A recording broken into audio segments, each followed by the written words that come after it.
जी हाँ, माननीय प्रधानमंत्री जी के कुशल नेतृत्व में केंद्र सरकार के बेमिसाल प्रयासों के गवाह बन रहे हैं हम और आप। और अब वो ऐतिहासिक पल जिसके लिए हम और आप सब यहाँ एकत्रित हैं। आधुनिक तकनीक और सुविधाओं से सुसज्जित वीर सावरकर अंतर्राष्ट्रीय हवाई अड्डे के इस न्यू इंटीग्रेटेड टर्मिनल बिल्डिंग के शुभारंभ का समय है।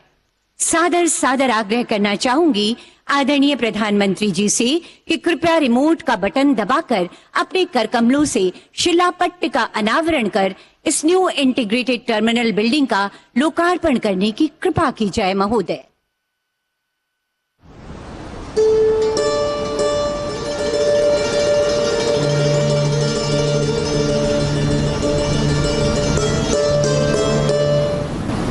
इस अवसर पर एक बार और जोरदार तालियां होनी चाहिए आप सबकी तरफ से। बहुत बहुत आभार व्यक्त करती हूं माननीय प्रधानमंत्री जी का शिलापट्ट का अनावरण कर वीर सावरकर अंतर्राष्ट्रीय हवाई अड्डे में एक नया अध्याय जोड़ने हेतु।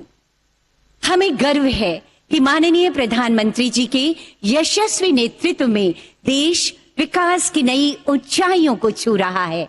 नवीन भारत के शिल्पकार माननीय प्रधानमंत्री जी अपनी अद्भुत कार्यशैली और बेमिसाल सोच के लिए जाने जाते हैं।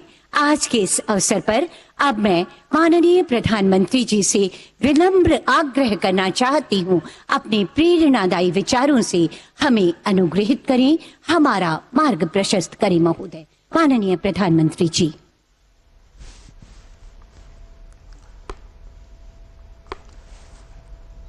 नमस्कार। अंडमान निकोबार द्वीप के उपराज्यपाल श्रीमान डी.के. जोशी जी, केंद्रीय मंत्रिमंडल के मेरे सहयोगी भाई ज्योतिरादित्य सिंधिया जी, वी.के. सिंह जी, संसद में मेरे साथी सांसद श्री, अन्य सभी महानुभाव और अंडमान निकोबार द्वीप समूह के मेरे भाई और बहनों, आज का ये कार्यक्रम भले ही पोर्ट ब्लेयर में हो रहा है, लेकिन इस पर पूरे देश की नजरें हैं।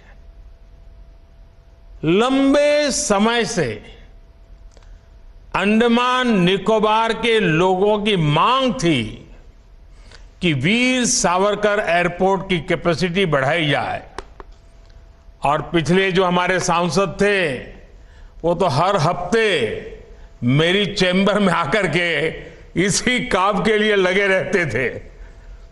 तो आज वो बहुत खुश नजर आ रहे हैं, और मैं अभी टीवी पर सब मेरे पुराने साथियों को देख रहा हूं। अच्छा होता मैं आज आपके बीच आकर के इस उत्सव में शरीक होता, लेकिन समय अभाव से खुद तो नहीं आ पाया।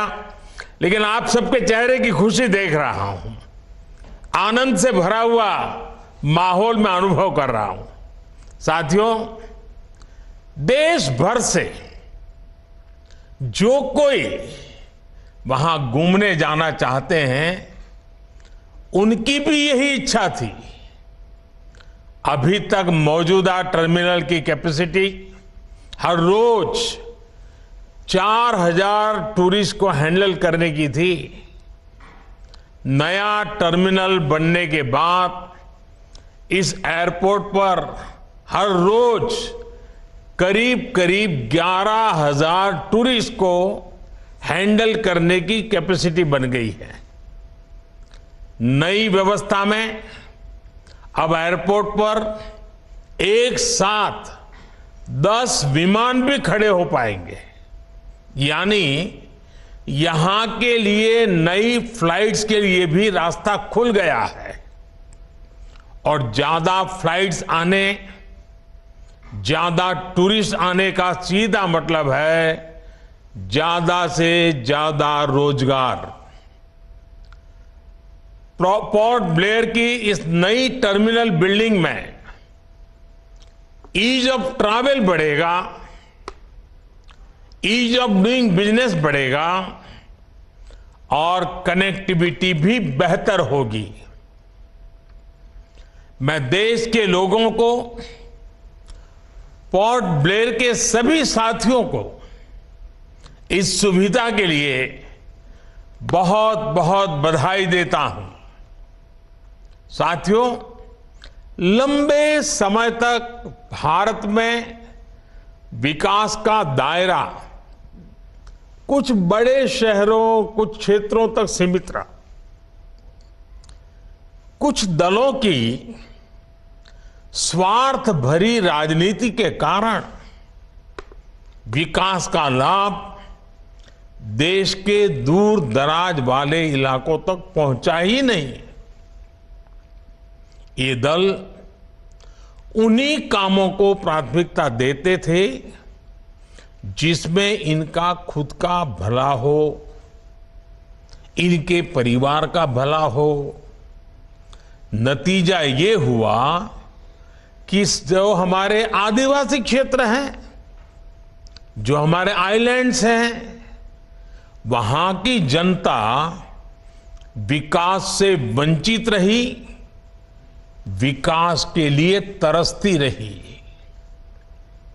बीते 9 वर्षों में हमने पूरी संवेदनशीलता के साथ पहले की सरकारों की उन गलतियों को सुधारा है। इतना ही नहीं, नई व्यवस्थाएं भी बनाई हैं। अब भारत में विकास का एक नया मॉडल विकसित हुआ है। ये मॉडल इंक्लूजन का है, सबको साथ लेकर चलने का है। ये मॉडल सबका साथ, सबका विकास का है। और जब मैं सबका विकास कहता हूं तो इसका अर्थ बहुत व्यापक है। सबका विकास मतलब हर व्यक्ति, हर वर्ग, हर क्षेत्र का विकास। सबका विकास मतलब जीवन के हर पहलू का विकास, शिक्षा, स्वास्थ्य, कनेक्टिविटी, हर प्रकार सबका विकास। साथियों, इसी सोच के साथ बीते 9 वर्षों में अंडमान निकोबार में विकास की नई गाथा लिखी गई है। पिछली सरकार के 9 साल में, यानी हमारे पहले जो सरकार थी, 9 साल में अंडमान निकोबार को करीब 23,000 करोड़ रुपए का बजट अलॉट किया गया था। जबकि हमारी सरकार के दौरान अंडमान निकोबार के विकास के लिए 9 वर्षों में करीब करीब 48,000 करोड़ रुपए का बजट दिया गया है। यानी हमारी सरकार ने अंडमान निकोबार के विकास के लिए पहले के मुकाबले 2 गुना ज्यादा पैसा खर्च किया है। पिछली सरकार के 9 साल में अंडमान निकोबार में 28,000 घरों को पानी के कनेक्शन से जोड़ा गया था। हमारी सरकार के 9 साल में यहां के करीब 50,000 घरों तक पानी का कनेक्शन पहुंचाया गया है। यानी हर घर जल पहुंचाने के लिए भी हमारी सरकार ने पहले के मुकाबले 2 गुनी रफ्तार से काम किया है। आज यहां के लगभग हर व्यक्ति के पास अपना बैंक अकाउंट है। आज यहां के हर गरीब को 1 नेशन 1 राशन कार्ड की सुविधा मिली हुई है। पहले की सरकार के समय अंडमान निकोबार में एक भी मेडिकल कॉलेज नहीं था। ये हमारी सरकार है जिसने पोर्ट ब्लेयर में मेडिकल कॉलेज की स्थापना की है। पहले की सरकार के समय अंडमान निकोबार में इंटरनेट सैटेलाइट के भरोसे ही था। हमारी सरकार ने समंदर के नीचे सैकड़ों kilometre submarine optical fibre cable बिछाकर इस परेशानी को दूर कर दिया है। साथियों, अंडमान निकोबार में हो रहा सुविधाओं का ये विकास यहां के टूरिज्म को गति दे रहा है। जब मोबाइल कनेक्टिविटी बढ़ती है तो टूरिस्ट भी बढ़ते हैं। जब हेल्थ इंफ्रास्ट्रक्चर सुधरता है तो टूरिस्ट का आना जाना और बढ़ जाता है। जब एयरपोर्ट पर सुविधाएं बढ़ती हैं तो टूरिस्ट यहां आना पसंद करता है।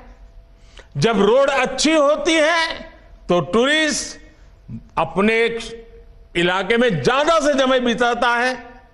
इसलिए ही अंडमान निकोबार आने वाले टूरिस्टों की संख्या अब 2014 के मुकाबले 2 गुनी हो गई है। यहां स्नॉर्केलिंग, स्कूबा डाइविंग, सी क्रूज जैसे एडवेंचर के लिए आने वाले टूरिस्टों की संख्या भी बढ़ रही है। और साथियों, मेरे अंडमान निकोबार के भाई बहन सुन लीजिए, ये तो अभी शुरुआत है। आने वाले सालों में ये संख्या कई गुना बढ़ने वाली है। इससे अंडमान निकोबार में रोजगार, स्वरोजगार की नई संभावनाएं बनने वाली है। साथियों, आज अंडमान निकोबार विरासत भी और विकास भी इस महामंत्र का जीवंत उदाहरण बन रहा है। आप भी जानते हैं कि अंडमान निकोबार में लाल किले से भी पहले तिरंगा फहराया गया था, लेकिन फिर भी यहां सिर्फ गुलामी के ही निशान दिखते थे। ये मेरा सौभाग्य है कि साल 2018 में मैंने अंडमान में उसी स्थान पर तिरंगा लहराया जहां नेताजी सुभाष ने झंडा फहराया था।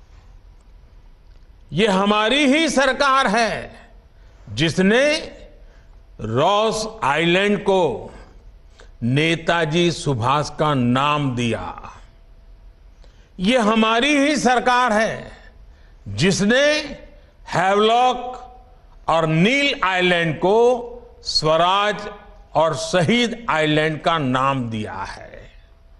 हमने ही 21 द्वीपों का नामकरण देश के लिए पराक्रम दिखाने वाले वीर पराक्रमी सपूतों के नाम, परम वीर चक्र विजेताओं के नाम पर किया है।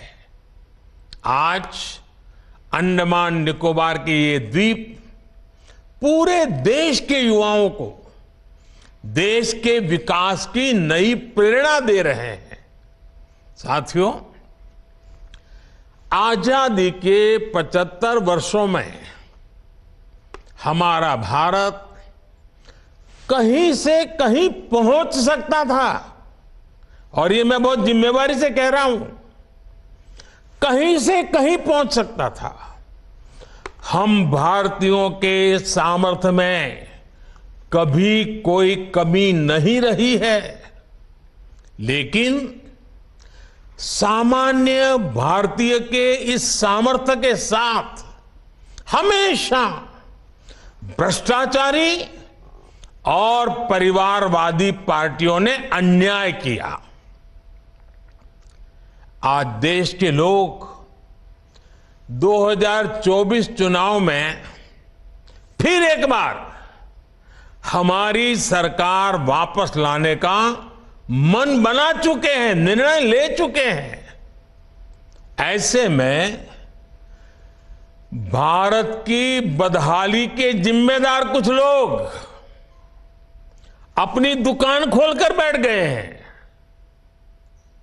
इन्हें देखकर मुझे एक कविता की कुछ पंक्तियां याद आती हैं।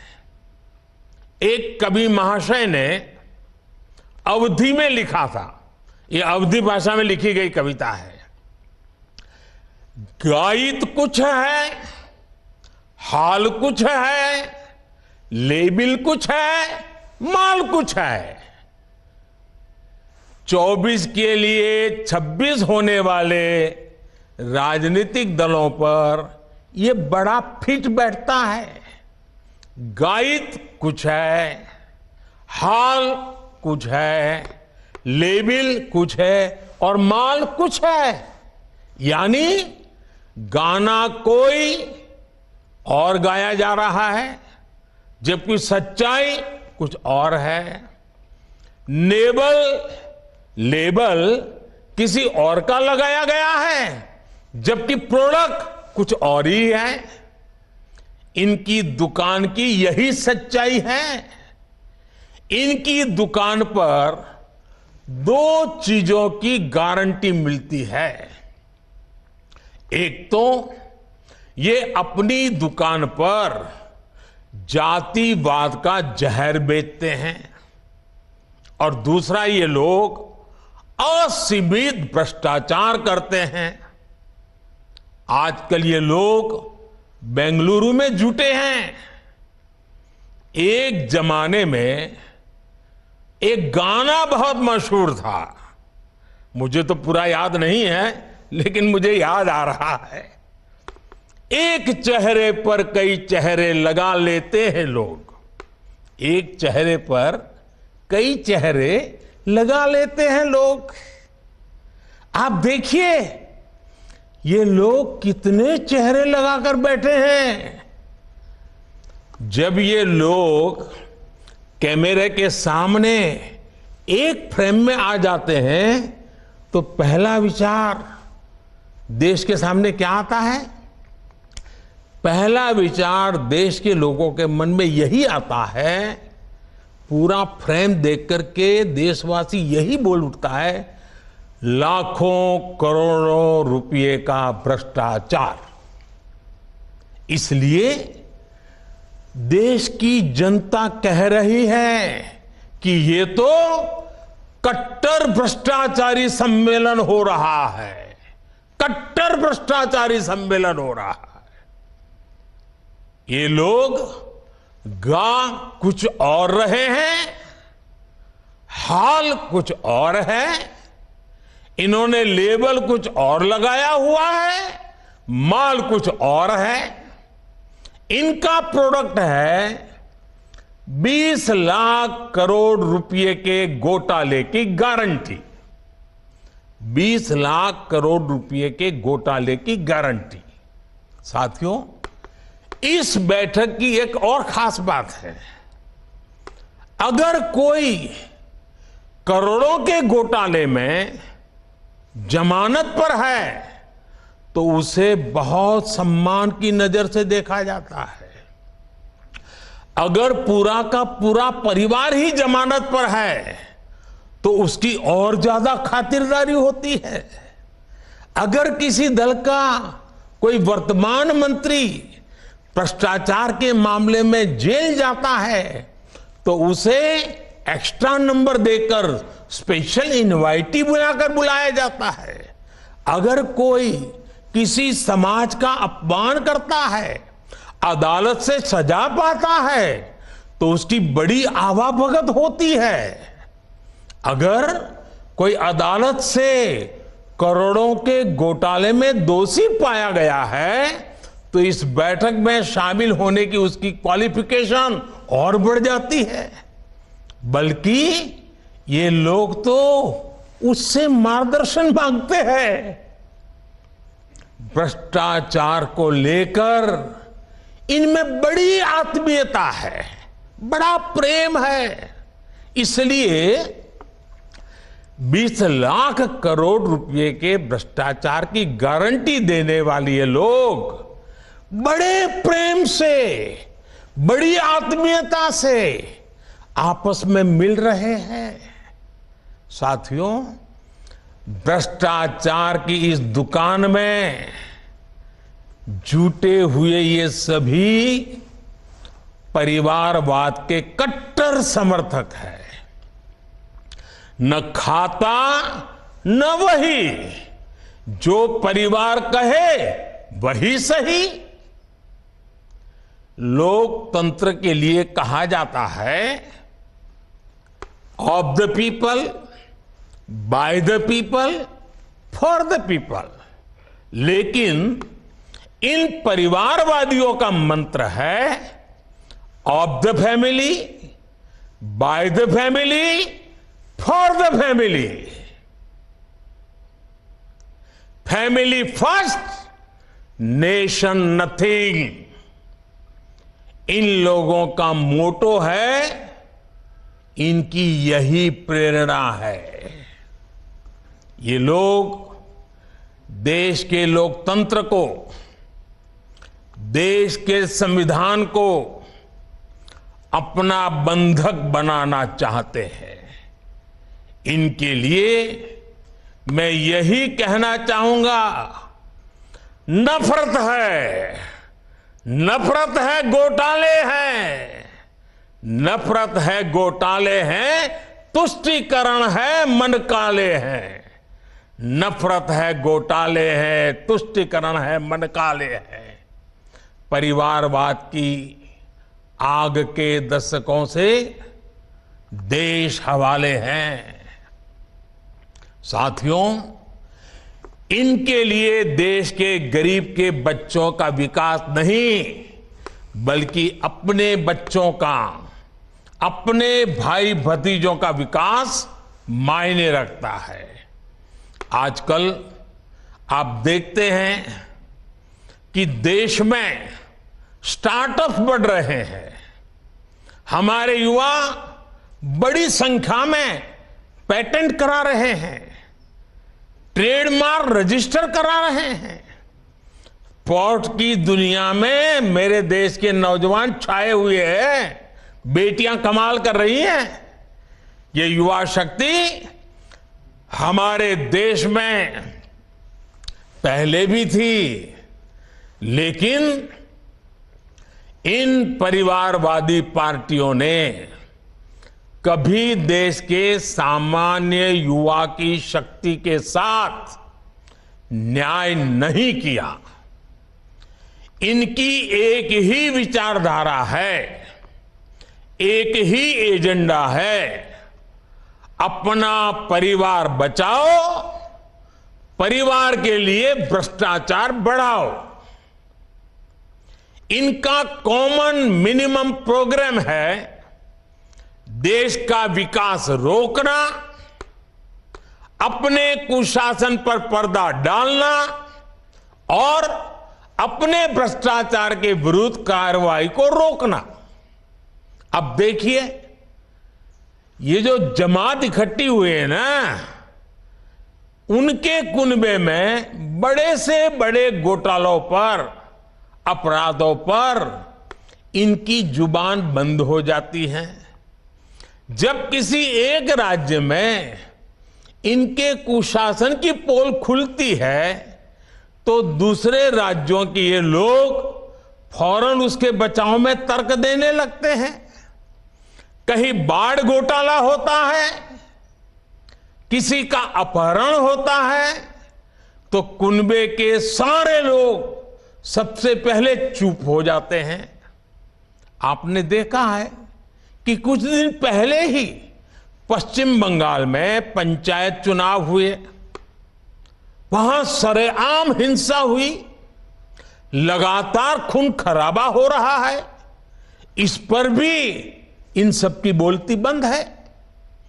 कांग्रेस के, लेफ्ट के अपने कार्यकर्ता वहां खुद को बचाने की गुहार लगा रहे हैं, लेकिन कांग्रेस और लेफ्ट के नेताओं ने अपने स्वार्थ में अपने कार्यकर्ताओं को भी मरने के लिए छोड़ दिया है।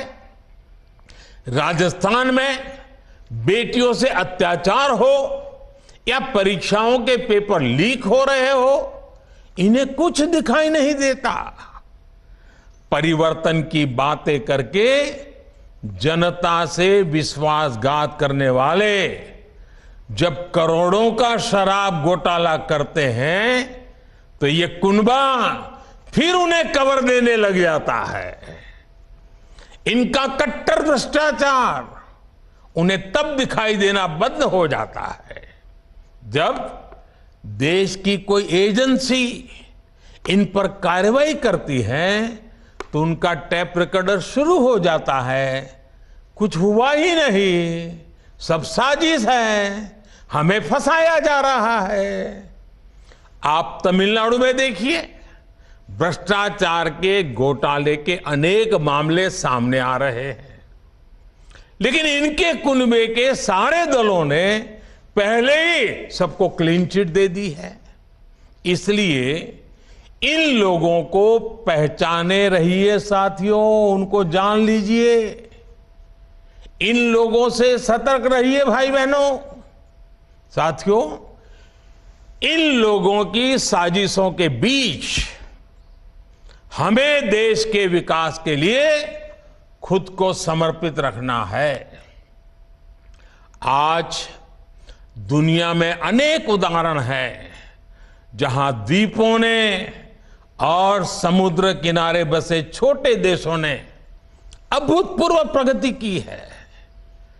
जब उन्होंने प्रगति का रास्ता चुना तो उनके सामने भी चुनौतियां थी, सब कुछ सरल नहीं था, लेकिन उन देशों ने दिखाया है जब विकास आता है तो हर प्रकार के समाधान लेकर आता है। मुझे विश्वास है अंडमान निकोबार द्वीप समूह में हो रहे विकास के काम इस पूरे क्षेत्र को और सशक्त करेंगे। कनेक्टिविटी की ये नई सुविधा वीर सावरकर इंटरनेशनल एयरपोर्ट का नया टर्मिनल्स सबके लिए लाभकारी हो, इसी कामना के साथ वीडियो कॉन्फ्रेंस के इस कार्यक्रम में भी इतनी बड़ी तादाद में आप लोग आए, आपकी खुशी में यहां से अनुभव कर रहा हूं, आपका उत्साह में अनुभव कर रहा हूं। ऐसे मौके पर एक नया विश्वास, नया संकल्प लेकर के देश आगे बढ़े, अंडमान निकोबार भी आगे बढ़े, इसी कामना के साथ आप सबको बहुत बहुत शुभकामनाएं, बहुत बहुत धन्यवाद।